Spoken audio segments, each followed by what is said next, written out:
sasakyan. Hindi kumakain eh.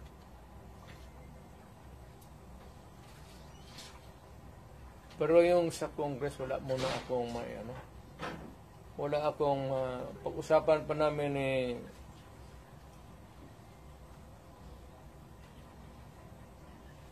how not to pinag-usapan namin ngayon ni Martin Delgra, pati ni forma kami abogado, is how not to destroy a republic.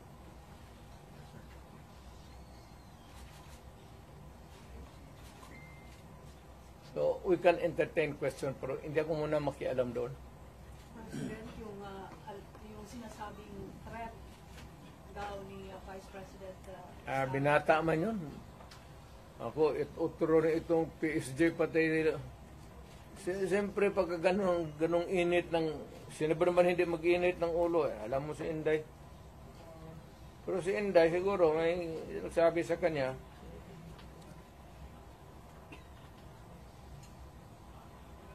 so, who is spicier? You or Inday? ano? Sinong mas isog sa inyo? Ikaw o si Inday? Hindi yun ako isog, yung nang mag-movement ang isog. May isog. May isog yun.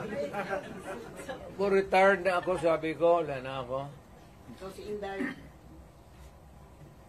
Ako, I have full faith kay Inday. Kaya niya yan. Anak ko yan eh. Kilala ko. Kaya yan. Pero, one thing is clear, yung direksyon ng administrasyon, doon talaga sa amin. so ano ang magiging logical conclusion with everything that is happening now? Is BBM going to suffer the same fate as his father? I do not, that remains to be seen.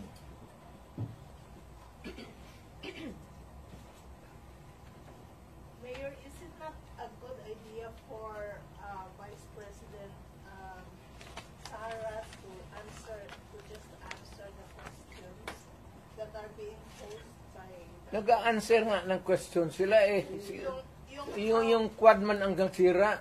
yung how did she Yes, pina-explain nga niya muna yung ano niya. Kasi hindi pa tapos ang COA. Kaya niya sinulatan na huwag mag-entertain magkuha ng papel kasi yung documents are with COA. So that if COA would, 6 months yan eh, if COA would be asking additional documents, hindi sila magkandarapa, maghanap kasi nandyan na lahat. Iniimbestiga na nga eh. Eventually, mag-testify yan siya. Pero yung mga documents muna, hindi yan trabaho ng...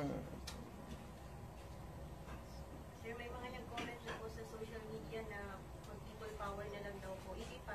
wag. Alam mo, dumaan ako pagka-presidente. Not for anybody, not for anything else. Meron tayong problema. Malaking problema. Sabi ko, insignificant yung nangyari dyan kay Lopez pati kay Inday. Binata man yung threat, patay-patayan.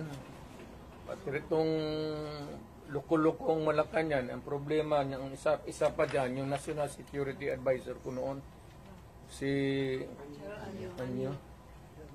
Wala mo naman yan, hindi namin kaya yan.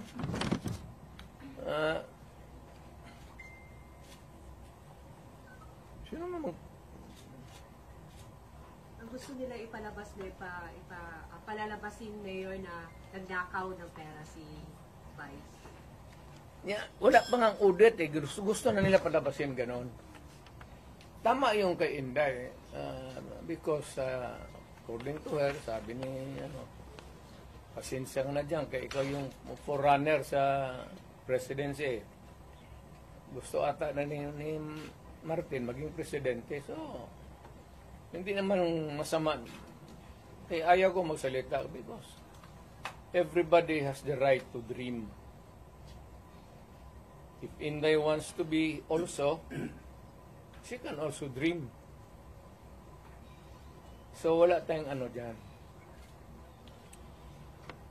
Ang tingin ko ang mas mabigat na problema na dapat malaman ng Pilipino is nag-hemorrhage ang country. Pati yung PhilHealth nga na hindi sa gobyerno, contribution natin yan kasi kung pa-hospital ka, noon yung may pambayad ka, depende sa ano mo, category yung rates mo. Kung ibang iyo, dividido ba talaga na full o paglabas mo, wala ka ng bayaran. Yun ang ano noon, yung 16 billion na nilipat nila.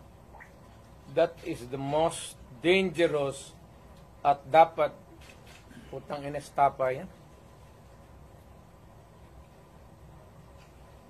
Government malverse the money of the people. Ginamit mo yung pera ng ano? And even Congress cannot do that. Trust fund yun eh. Galing inyo yun, pati akin. Contribution yun natin para pag nagkasakit ka ng cancer, uterus, may pangkapa-opera ka.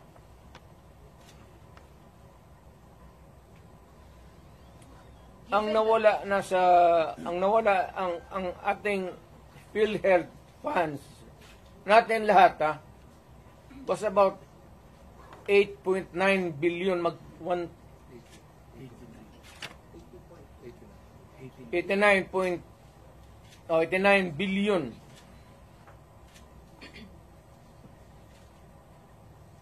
Of that 89 billion, 27 na lang ang nawala. 27 na lang ang natira.